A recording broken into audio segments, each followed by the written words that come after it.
Camera rolling, we're going to do wide shot of opening scene.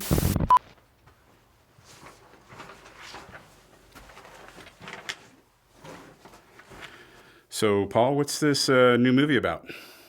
Well, Tim, I guess you could say it's a love story. Yeah, because, like any kid in any family, I wanted to be loved. So I wanted to understand what my parents loved. I could tell my mom loved my dad and my dad loved my mom. But at 12, I really didn't understand what that was all about. But I did notice that my dad also loved John Havlicek of the Boston Celtics basketball team. And he loved watching sports on TV. My older brother already figured that out, so he fell in love with basketball and made the junior high basketball team. I started to love it too, going to summer camps to learn from pros like Wes Unseld of the Washington Bullets. Although we kind of lost touch with each other after this photo, unfortunately. But I learned enough to make the 8th grade team, and mostly rode the bench as we went 0-10. Made the 9th grade team too, and rode the bench again as we went 1-9. Then, despite my love for basketball, I couldn't even make the high school JV team that went 0-19. I was team manager, keeping stats and picking up dirty towels for that team. But I worked my ass off the next summer to barely make varsity as a junior. Again, spent almost the entire year on the bench. We went 12-8. Worked my ass off again the following summer. We played for hours outdoors most every day. And I made the varsity as a senior. Again, mostly shouting at the refs from the bench all season. But actually, I started 2 or 3 games. Won a triple overtime win. We were even ranked in the DC area briefly. But then we hit a losing streak and we finished 12-8 again. And that was the end of my glory days. You didn't play at all after high school? Well, I played intramural in college, and then when I went into radio, we had media leagues and stuff. I still loved it. I played any place I could going into my 30s, but playing with younger players just got harder and harder, and I quit altogether when I was 38. What happened? Well, I got coaxed into a game by a couple of students who worked with me at the radio station at the UNM gym. We played one of those 3-man 21 games. I had lousy shoes on, and the court was all dusty. I told myself I'd just shoot from the outside and play it safe, but of course, as soon as that lane opened up, my 16-year-old brain took over, and I drove to the basket, planted, slipped, went headfirst into the floorboards. Ouch. Yeah, I got one of these Wile E. Coyote cartoon bumps on my head, and they put me on concussion protocol. And I said, that's it, I'm not playing basketball anymore. So my love for the game went unrequited for 12 years.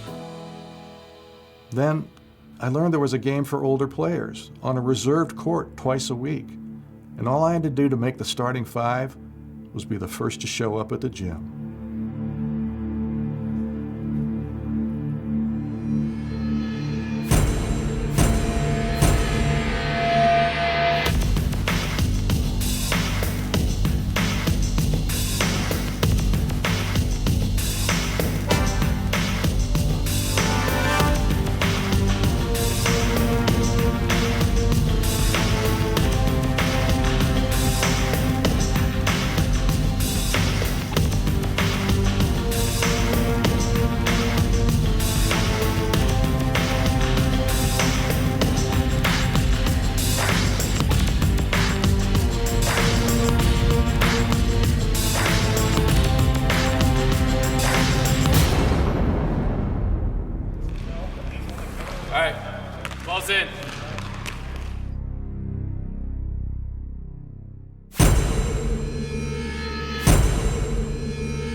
So for me, the amazing thing about basketball, and soccer's the only other sport that's quite like this, I think, is the way it's premised on individual ability, but completely in the context of a team game where, folks got to be working together.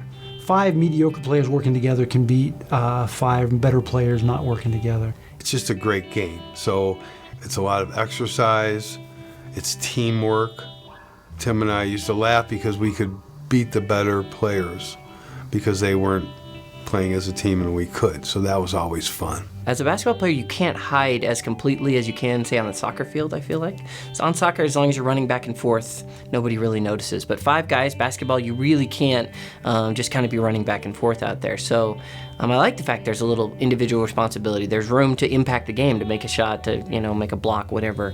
There is that ability at times throughout the game for anyone and everyone to shine, to really show what they're worth. Swallowing up rebounds, somebody that's, blocking shots, how it affects the team matters. What I love about basketball is the teamwork, is the communication, passing, especially passing. I mean, when the ball movement, I love when you see, when we score on 5 or 6 passes, and it's all about ball movement and unselfishness. That's great. I mean, that's one of the funnest things. Playing without the ball is the main thing. Learning how to do that. I think it's probably the hardest part of the game, just because people think, you have to have the ball to be an important part of your the team success, but it's not. I really like stopping other guys, defending the best player on that team, whether they're a point guard or a post, or just trying to figure out how we can prevent them from going to their strongest player. It's hard to describe what I love so much about basketball, but I think I can say the creative possibilities. When you're bringing the ball down the court and the players are spread out and the play begins and it starts with a pass to somebody and then a bunch of possibilities open up. I like the idea of being able to draw defense and then finding out what opens up. It becomes a little bit of a chess game, a little bit of a strategy-based game, which I enjoy using my head because sometimes my athletic ability won't allow me to compete. So being smart about how we play and working those routes usually works out well. As you've played, a couple of up and downs on the court, you realize, he doesn't really want me to set screens for him. He just wants me to get out of the way. Or, hey, maybe I should start doubling this particular person defensively because he's hurting us more than this other person. Or, it's that kind of stuff it's kind of fun to try to figure out. And yeah, I enjoy the strategy part of the game. There's so much going on. The emotion, the tension. How are you playing as an individual? What are you doing to better your team? How is everybody else? If you find somebody frustrated, there's a lot of emotions and energy being exerted. And when you mix that up with the passion for just competing in general, it can feel like the biggest game in the world. When it's a game and you're down by 1 or you're tied up, it feels like one of those overtime games that I've been in. Just that whole feeling of these are your band of brothers. Even though it changes every single time you guys play, it's still a new set of band of brothers. It's still a new set of people that you're learning from and that you're also teaching and that you're playing with.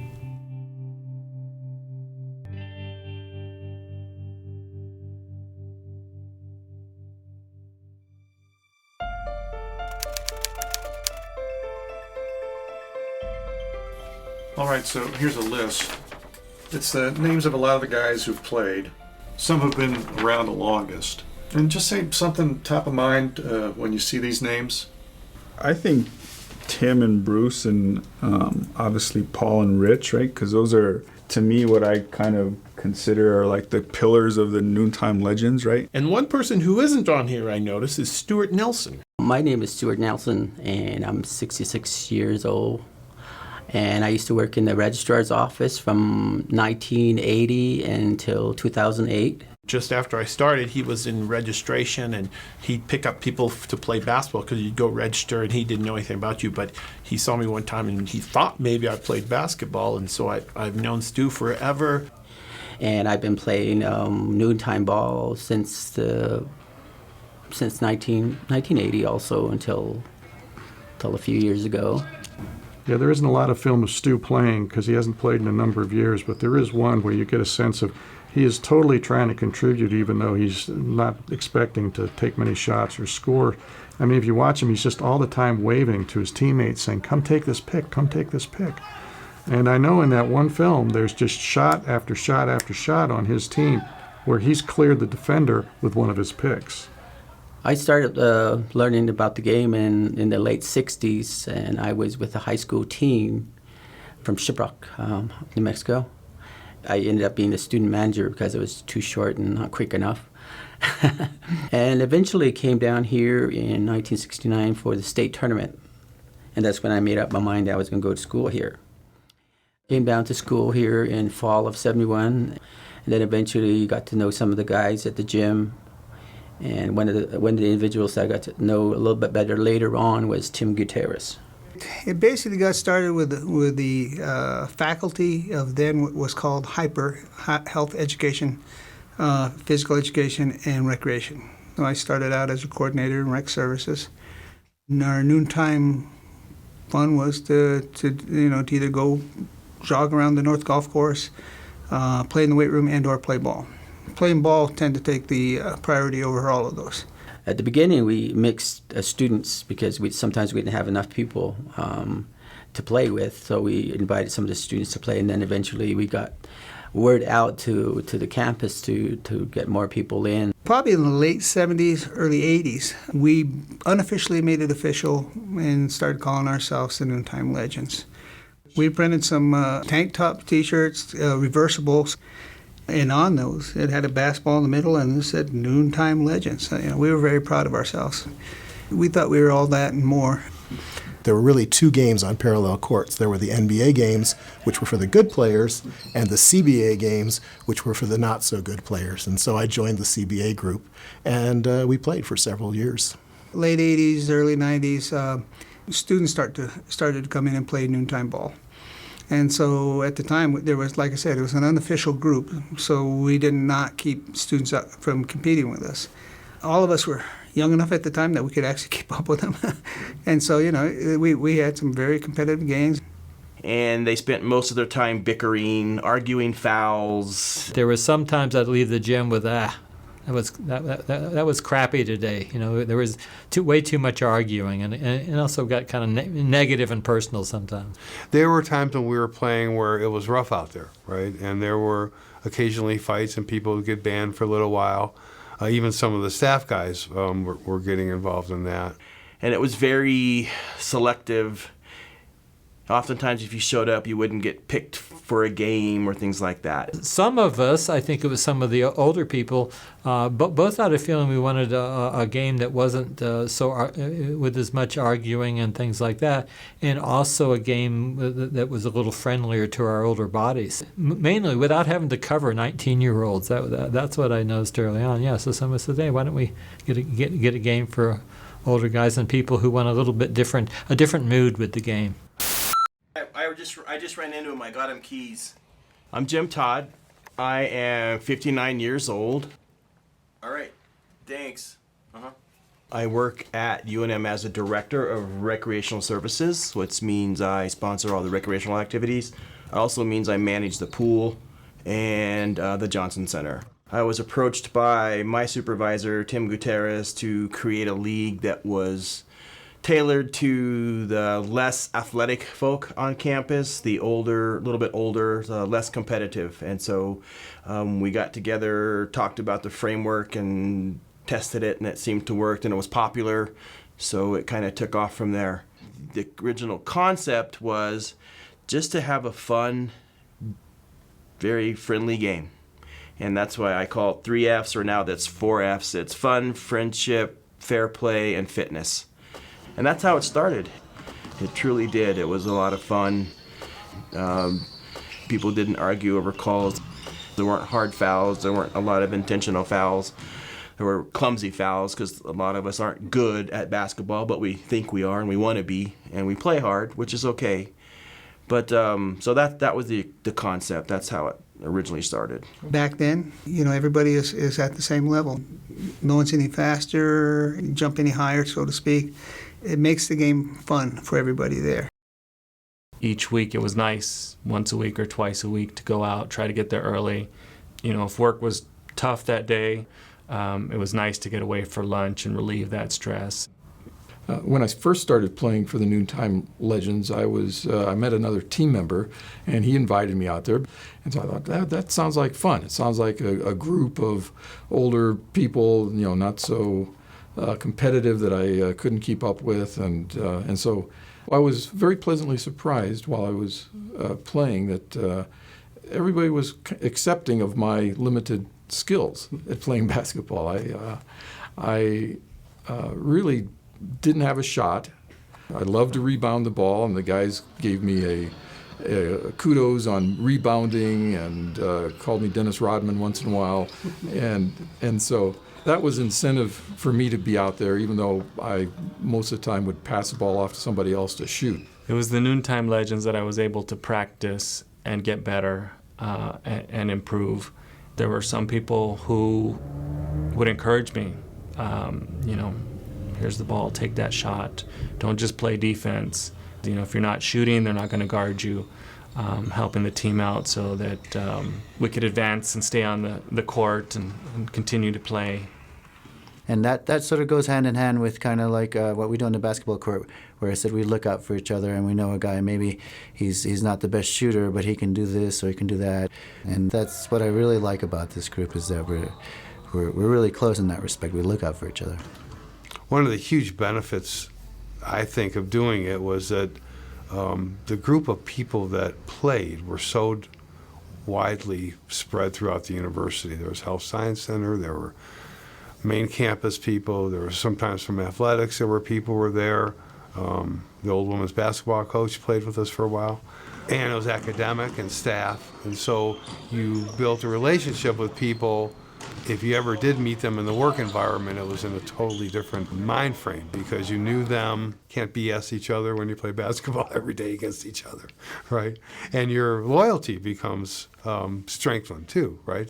People that work at UNM are pretty sheltered. They live in or work in their own silos. And I think this was an opportunity for people to get together of different opinions, different values, and for them to share those values with each other in a very judgment-free zone. So all races, all ethnicities, all genders can get together in one group and have a common goal, have a common cause.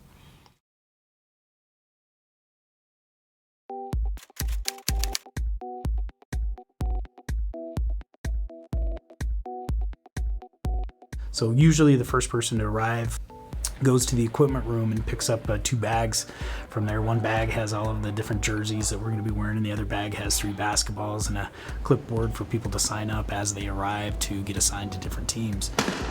We sign in, first 10 make the first game, and usually either one of those 10 or someone who's 11 divides the teams as evenly as they can. I'll start with who I think are the 2 fastest guys, and I'll put them on opposite teams. I usually look at post players and try to match them up. If there's somebody that's head and clouds above, better than everybody else, I usually put the second and third best players on the opposite team to try to counterbalance that out a little bit. Usually all the matchups that I do end up within 1 or 2 points there at the end, so they tend to be pretty fair based on that individual matchup to get teams set. We throw on jerseys so we all know what team we're on, different colors. Time limit of, I believe we're doing 12 minutes now, 12 minutes or first team to 9. All buckets are 1 point. No referees, so we call our own fouls and our own violations, which are honored undisputed 90% of the time. So as other people show up after those first 10 check in, they'll sign up on the clipboard, and the next 5 to be there, so 11 through 15 serve as that next team. The team that wins the game between the first 2 teams that are there matches up with that third team. So every time you show up, you don't know who you'll be playing with or against, because you don't know who's exactly showing up or when they'll show up. It's not necessarily a draft or anything else. It's purely based on when you arrive to the gym. It takes away that humiliation of standing on the sidelines and waiting for sides to get picked. I mean, God, I went through that through my junior high years, my high school years, even later as an adult trying to play. You show up for a pickup game and you stand on the sidelines and you try to look like you know what you're doing and hoping that somebody who may or may not be better than you picks you for a team. If if there's only 2 people waiting, then 3 people from the losing team will get to join the next game. And the way we determine that is by free throws. So everyone gets a shot to make a free throw to get in the next game if they lost. I have to say, some of those sideline free throw contests, when it's down to 2 people trying to make that last slot on a team, and that's a bit of a spectator sport in and of itself. I like the aspect of everything counting as one because the 3-point lines in 2 of the gyms are different, so they're different 3-pointers. I think it just makes the game more of a pass and cut game because you're better off getting a higher percentage shot inside or closer to the basket than shooting the longer shot, which is obviously worth more points, but I don't think as many people are as good at shooting the 3-pointer as they think they are. You're right, the 3-point shot doesn't make a huge difference, but in terms of the strategy of the game, whether I'm running point or running the 2 guard, I know it plays into the distribution and the spread of the court, getting that easy shot. So even though I might be a little bit more than an efficient 3-point shooter, and it doesn't make difference on the scoreboard, it makes a difference because we still get on the board. The third team that shows up a lot of times can be a little bit stacked. I don't know if it's people kind of waiting a little bit longer to show up to play with certain people. Every once in a while it happens like that. But third team is usually a pretty tough team to beat. If you get Curtis, Rod, and Dan or whoever on that team, it's like, oh man. And when we have 2 courts for the hour at our disposal, the magic number to hope for is 20 because everybody is playing all the time. Part of the point of playing is to win. So if we're playing on the second court trying to get to the first court, then I think the game is of a lesser quality because in fact whoever's playing on that court knows that eventually they're going to get back over to the winner's court after a game or 2. Frankly, there's a lot less pressure on the B court, and that's kind of fun to play in sometimes because there is just a higher level of expectation and pressure if you're not playing your best game on the A court, for better or worse.